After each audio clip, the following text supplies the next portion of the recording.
कृष्णा राधे राधे दोस्तों। विशाख मास महत्तम अध्याय 5 नरक और स्वर्ग में ले जाने वाले कर्मों का वर्णन। ऋषियों ने कहा, सूत जी इस विषय में पुनः विस्तार से कहिए। आपके उत्तम वचन अमृत का पान करते करते हमें तृप्ति नहीं हुई है। सूत जी बोले, महर्षियों, इस विषय में एक प्राचीन इतिहास कहा करते हैं जिसमें एक ब्राह्मण और महात्मा धर्मराज के संवाद का वर्णन है। ब्राह्मण ने पूछा, धर्मराज, धर्म और अधर्म के निर्णय में आप सबके लिए परिणाम स्वरूप है, अतः बतलाइए, मनुष्य किस कर्म से नरक में पड़ते हैं और किस अनुष्ठान से स्वर्ग में जाते हैं। कृपा करके इन सब बातों का वर्णन कीजिए। तब वह बोले, ब्राह्मण, जो मनुष्य मन, वाणी तथा क्रिया द्वारा धर्म से विमुख, श्री विष्णु भक्ति से रहित है, जो ब्रह्मा, शिव तथा विष्णु को भेद बुद्धि से देखते हैं, जिनके हृदय में विष्णु विद्या से विरक्त हैं, जो दूसरों के खेत, जीविका, घर और आशा का उच्छेदन करते हैं, वे नरकों में जाते हैं। जो मूर्ख जीविका का कष्ट भोगने वाले ब्राह्मणों को भोजन की इच्छा से दरवाजे पर आते देखकर उनकी परीक्षा करने लगते हैं, उन्हें तुरंत भोजन नहीं देता, उसे नरक का अतिथि समझना चाहिए। जो मूढ़, अनाथ, वैश्य, दीन, रोगातुर तथा वृद्ध मनुष्यों पर दया नहीं करता तथा जो पहले कोई नियम लेकर पीछे आज इंद्रिय के कारण उन्हें छोड़ देता है, वह निश्चय ही नरक का पात्र है। जो सब पापों को हरने वाले दिव्य स्वरूप, व्यापक, विजयी, सनातन, अजन्मा, चतुर्भुज, विष्णु रूप दिव्य पुरुष श्री नारायण देव का पूजन, ध्यान और स्मरण करते हैं, वे श्री हरि के परम धाम को प्राप्त होते हैं। यह सनातन श्रुति है। भगवान दामोदर के गुणों का कीर्तन ही मंगलमय है, वही धन का कारण है, वही जीवन का फल है। अमी तेजस्वी देवादि देव श्री विष्णु जी के कीर्तन से सब पाप उसी प्रकार नष्ट हो जाते हैं जैसे दिन निकलने पर अंधकार। जो प्रतिदिन श्रद्धा पूर्वक भगवान श्री विष्णु के यशों की गाथा गाते हैं, सदा स्वाध्याय में लगे रहते हैं, वे मनुष्य स्वर्गगामी होते हैं। विप्रवर, भगवान वासुदेव के नाम जप में लगे हुए मनुष्य पहले के पापी रहे होते हैं। जो भयानक यमदूत उनके पास नहीं भटकने पाते। द्विज श्रेष्ठ, हरि कीर्तन को छोड़कर दूसरा कोई साधन मैं नहीं देखता। जो जीवों के संपूर्ण पापों का नाश करने वाला प्रायश्चित हो, जो मांगने पर प्रसन्न होते हैं, देकर प्रिय वचन बोलते हैं तथा जिन्होंने दान के फल का परित्याग कर दिया है, वे मनुष्य स्वर्ग में जाते हैं। जो दिन में सोना छोड़ देते हैं, सब कुछ सहन करते हैं, पहले के अवसर पर लोगों को आश्रय देते हैं, अपनों से द्वेष रखने वालों के प्रति भी कभी द्वेषवश अहितकारक वचन मुंह से नहीं निकालते, अपितु सबके गुणों का ही बखान करते हैं, वे मनुष्य स्वर्ग जाते हैं। जो प्राय स्त्री की ओर से उदासीन होते हैं, सत्व गुण में स्थिर होकर मन, वाणी और क्रिया द्वारा कभी उनमें रमण नहीं करते, वे मनुष्य स्वर्गगामी होते हैं। जिस किसी कुल में उत्पन्न होकर भी जो दयालु, यशस्वी, उपकारी और सदाचारी होते हैं, वे मनुष्य स्वर्ग में जाते हैं। जो व्रत को क्रोध से, लक्ष्मी को ढास से, विद्या को मान और अपमान से, आत्मा को प्रमाद से, बुद्धि को लोभ से, मन को काम से तथा धर्म को कुसंगत से बचाए रखते हैं, वे मनुष्य स्वर्गगामी होते हैं। विप्र, जो शुक्ल और कृष्ण पक्ष की एकादशी को विधि पूर्वक उपवास करते हैं, वे मनुष्य स्वर्ग में जाते हैं।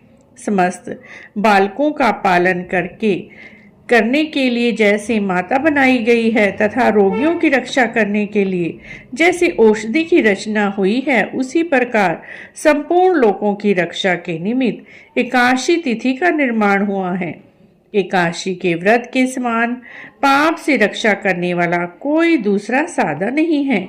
एकादशी को विधि पूर्वक उपवास करने से मनुष्य स्वर्गलोक में जाते हैं। अखिल विश्व के नायक भगवान श्री नारायण में जिनकी भक्ति है वे सत्य से हीन और रजोगुण से मुक्त होने पर भी अनंत पुण्यशाली हैं तथा अंत में वे वैकुंठ धाम में पधारते हैं। जो यमुना, गंगा और पुण्यशील गोदावरी का सेवन और सदाचार का पालन करते हैं, जिनकी स्नान और दान में सदा प्रवृत्ति है, वे मनुष्य कभी नरक के मार्ग का दर्शन नहीं करते। जो कल्याणदायिनी नर्मदा नदी में गोते लगाते हैं, उनके दर्शन से प्रसन्न होते हैं, वे पाप रहित होकर महादेव जी के लोकों में जाते हैं और चिरकाल तक वहां आनंद भोगते हैं। जो मनुष्य चंबल नदी में स्नान करके शौच संतुष्ट आदि नियमों का पालन करते हुए उसके तट पर व्याग आश्रम में 3 रात निवास करते हैं, वे स्वर्ग लोक के अधिकारी माने जाते हैं। जो गंगा के जल में प्रयाग, केदारखंड, पुष्कर, व्यास आश्रम और प्रभास क्षेत्र में मृत्यु को प्राप्त होते हैं, वे विष्णु लोक में जाते हैं। जिनकी द्वारका तथा कुरुक्षेत्र में मृत्यु हुई है, अथवा जो योग अभ्यास से मृत्यु को प्राप्त हुए हैं, अथवा मृत्यु काल में जिनके मुख से हरि इन 2 अक्षरों का उच्चारण हुआ है, वे सभी भगवान श्री हरि के प्रिय हैं। विप्र जो द्वारकापुरी में 3 रात भी ठहर जाता है, वह अपनी 11 इंद्रियों द्वारा किए हुए सारे पापों को नष्ट करके स्वर्ग में जाते हैं। ऐसी वहां की मर्यादा है। एकादशी के पालन से होने वाले धर्म, यज्ञ आदि के अनुष्ठान से उत्पन्न होने वाला धर्म, इन दोनों को विधाता ने तराजू पर रखकर तोला था।